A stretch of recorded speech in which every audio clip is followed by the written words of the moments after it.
We learn little by little that birth isn't very important. We learn this when we put it in a hospital. People who live with birth, being in the house, in the home, in the village, where it's the predominant form of birth, everybody knows that there's this special spiritual energy. And the whole society shares this. They have an entire etiquette, a way of respectful behavior around birth, where they understand the needs of not only the woman and the baby, of the father. He has needs too, and she has needs all through the pregnancy that need to be respected. She shouldn't have bad news coming to her.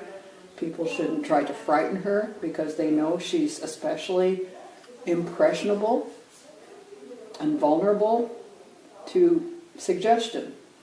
So if we surround her with positive ideas and positive suggestions and beauty, then it's easier for her to have a beautiful birth. The Navajo people in the United States, in America, they call it walking in the beauty way. Surround her with beauty, birth goes more easily. And so I think traditional cultures understand this, but with civilization comes this idea that birth is just a matter of getting the baby out of the mother.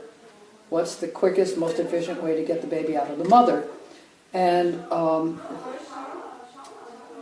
we can see that when the midwife's art and wisdom and knowledge is diminished to fit inside an institution, then that essential connection of the midwife being for that mother alone, so that mother doesn't have to share that midwife with two other mothers at the same time, maybe three.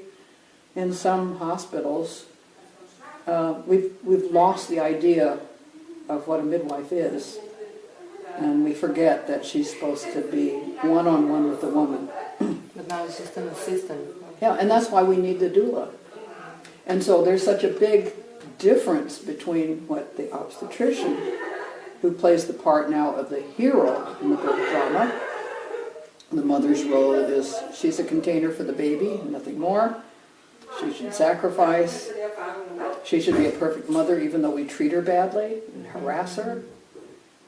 We forget that the mother needs to be treated as well as the other animals treat a woman, a female who's becoming a mother. Even among lions, where the male lion will kill the cubs of another male, even he will not disturb the lioness while she's giving birth.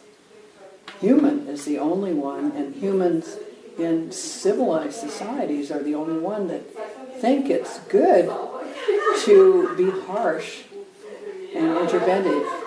Control. Yeah, and in control. So it's we get very confused. Yeah.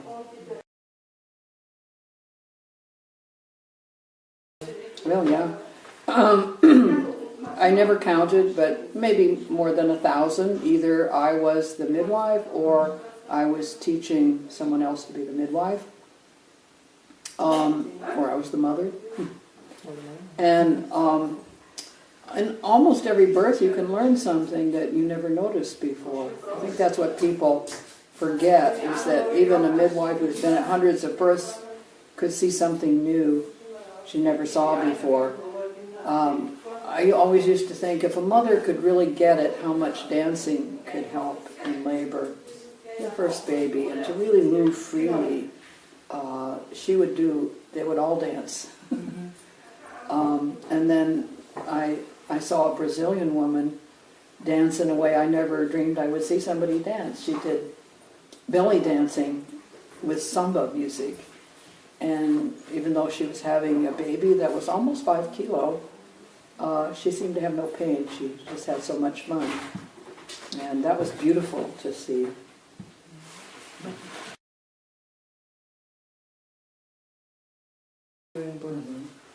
we are afraid that something will go wrong because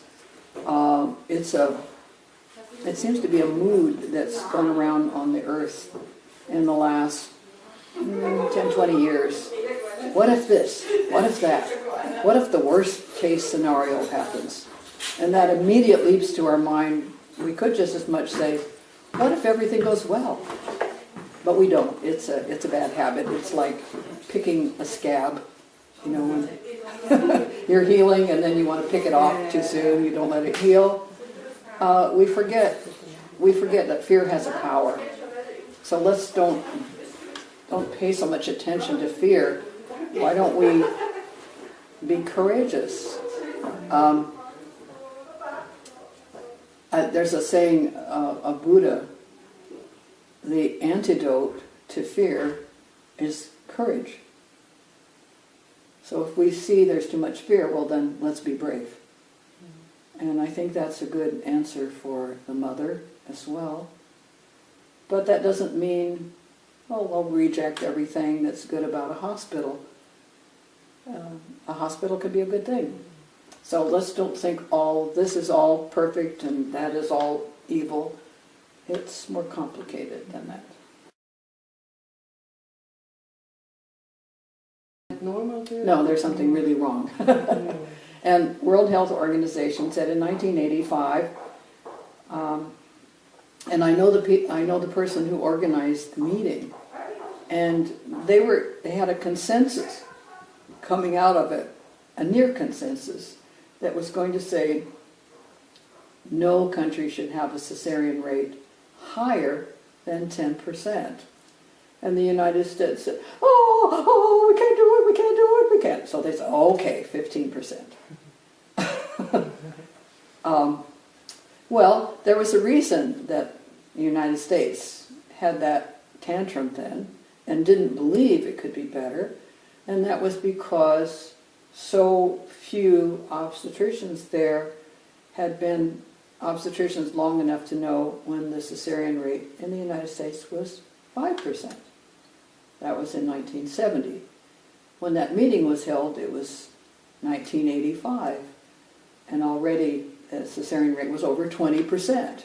That's why they didn't think they could make it lower than 11%. But I know some obstetricians that came to a hospital with a cesarean rate of 40%, 40%. And the two of them, man and woman together, both obstetricians, working with midwives, brought it down to 11% almost immediately, just because they were patient. They were kind to the woman. They didn't frighten her.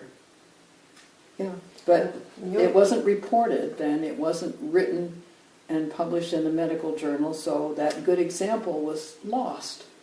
So we keep having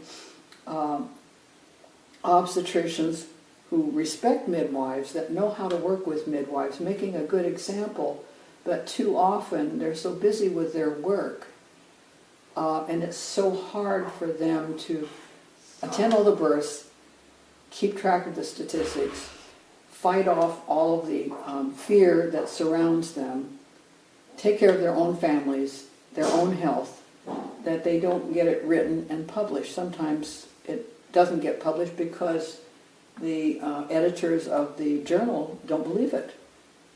You see, so we have all these fixed ideas that happen in birth that reinforce each other, and I think we forget what I call the Semmelweis error, which is the life and lesson of Semmelweis is that even when you present all your evidence how safe birth can be if we quit doing dangerous things to the mother, even then the so-called experts might say, I don't want to hear, I don't believe it, I can't see. Of course you can't see, and you don't want to. And there's a resistance to learning and recognizing that those so-called experts might be doing things that are quite wrong. And nobody learns until that generation dies out and then new ideas can come in. That was really necessary. And it's harder. We have a higher cesarean rate than we did when we were just learning. And that's because of the fear that the obstetricians, even at the hospital where we go, bring to birth.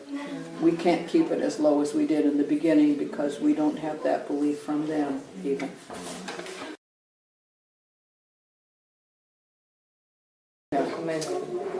I think that all of the countries that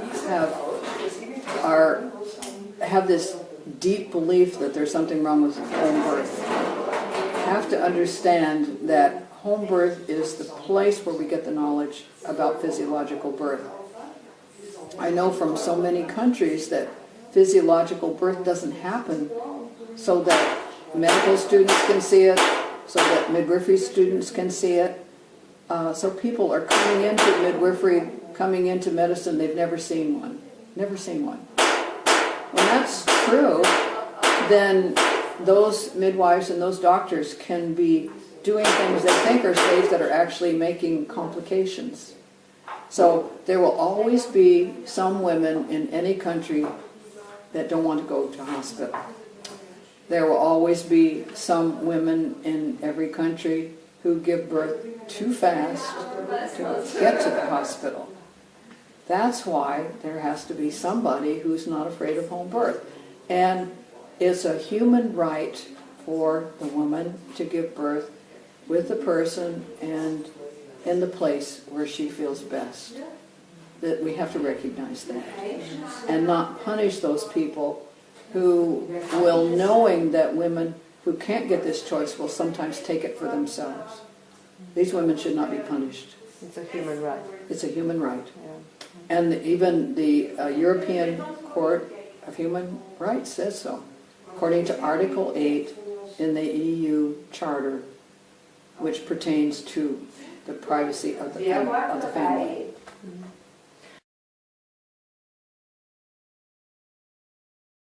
I think birth partners would be wise, maybe to read my book. For starters. Yeah, because I think it explains, using some history, how people can so quickly lose the knowledge about birth that indigenous people used to have. Some women can have the first baby in less than an hour. Well, who knows that? It's not in any medical books. It's not recognized. How many birth partners can know that some women can stop labor and the cervix can close just because the birth partner is doing something inappropriate, like, texting somebody or watching the ball game or, taking their attention away, or that the wrong person comes in the room. We don't think women are that. We don't think that women are that sensitive, and yet we are, especially when we're giving birth. And so some people will just say to the woman, well, try harder. No, that doesn't work. Yeah. It's a special transformation that takes place in labor that needs to be recognized as something very powerful. And it's really quite a lot like what happens when a person is dying. They also are very sensitive. And if we treat people wrong when they're giving birth, we're also probably treating people wrong when they're dying. And when you do that, you create more fear, you create more unhappiness, you create more grief, unnecessary suffering. And it's a kind of pollution of the mind. Yeah, it's a real pollution. Yeah, it's all a circle. Yeah. It's all a circle. It's all a circle. Yeah. And it's really about environment, because we forget the woman is the environment for the baby. So we shouldn't pollute the environment of the woman. Mm-hmm.